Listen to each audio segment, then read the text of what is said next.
Hebreus, capítulo 7.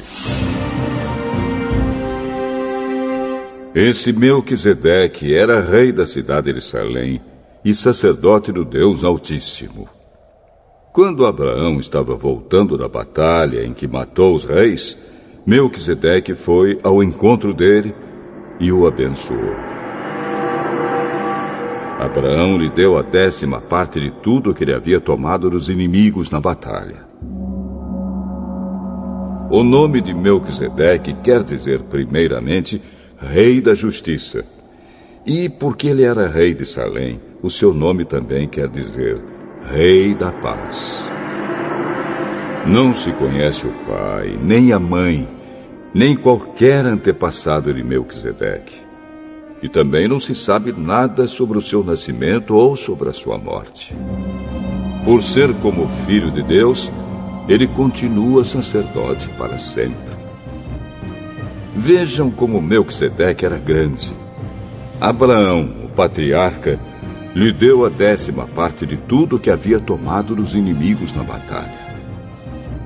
Conforme a lei de Moisés, os sacerdotes, que são descendentes de Levi, têm a obrigação de receber do povo a 10ª parte de tudo. Eles recebem dos seus próprios patrícios, embora estes também sejam descendentes de Abraão. Melquisedeque não era descendente de Levi, mas recebeu a 10ª parte daquilo que Abraão havia tomado na batalha e o abençoou. Sim, abençoou o próprio Abraão, que havia recebido as promessas de Deus. Não há dúvida de que aquele que abençoa é mais importante do que aquele que é abençoado. No caso dos sacerdotes, a 10ª parte é recebida por homens que um dia vão morrer. Mas, no caso de Melquisedeque, como dizem as Escrituras Sagradas, a 10ª parte foi recebida por alguém que continua vivo.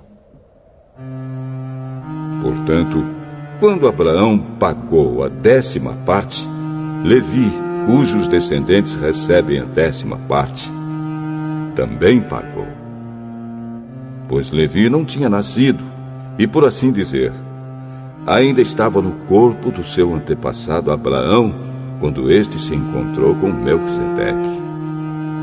A lei que o povo de Israel recebeu se baseava no sacerdócio dos levitas.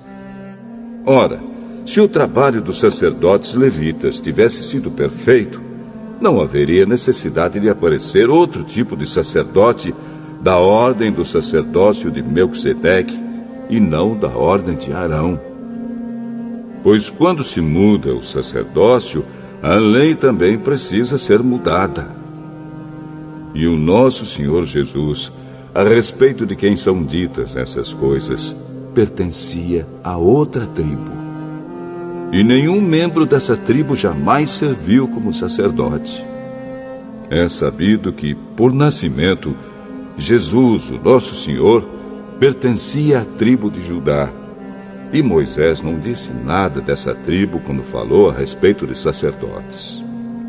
E tudo isso se torna bem mais claro, pois surgiu um sacerdote diferente, parecido com Melquisedeque.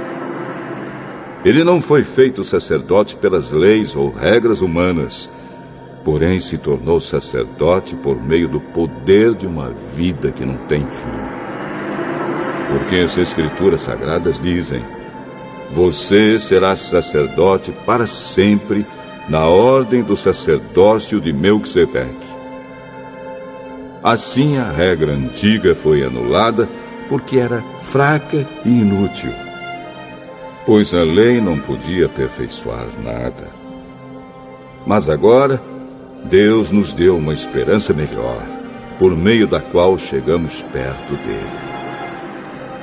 Além disso, há o juramento de Deus. Não houve juramento quando os outros se tornaram sacerdotes. Porém, houve juramento quando Jesus se tornou sacerdote, pois Deus lhe disse: o Senhor jurou e não voltará atrás. Ele disse: Você será sacerdote para sempre. Portanto, essa diferença também faz com que Jesus seja a garantia de uma aliança melhor.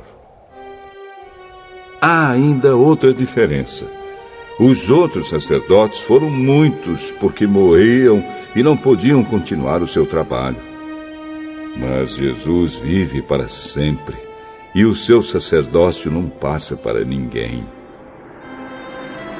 E por isso ele pode, hoje e sempre, salvar as pessoas que vão a Deus por meio dele, porque Jesus vive para sempre a fim de pedir a Deus em favor delas. Por isso Jesus é o grande sacerdote de que necessitamos. Ele é perfeito e não tem nenhum pecado ou falha. Ele foi separado dos pecadores e elevado acima dos céus. Ele não é como os outros grandes sacerdotes. Não precisa oferecer sacrifícios todos os dias, primeiro pelos seus próprios pecados e depois pelos pecados do povo. Ele ofereceu um sacrifício uma vez por todas, quando se ofereceu a si mesmo. A lei de Moisés escolheu homens que são imperfeitos para serem grandes sacerdotes. Mas, pela promessa feita com juramento, a qual veio depois da lei de Moisés, Deus escolhe o Filho que se tornou perfeito para sempre.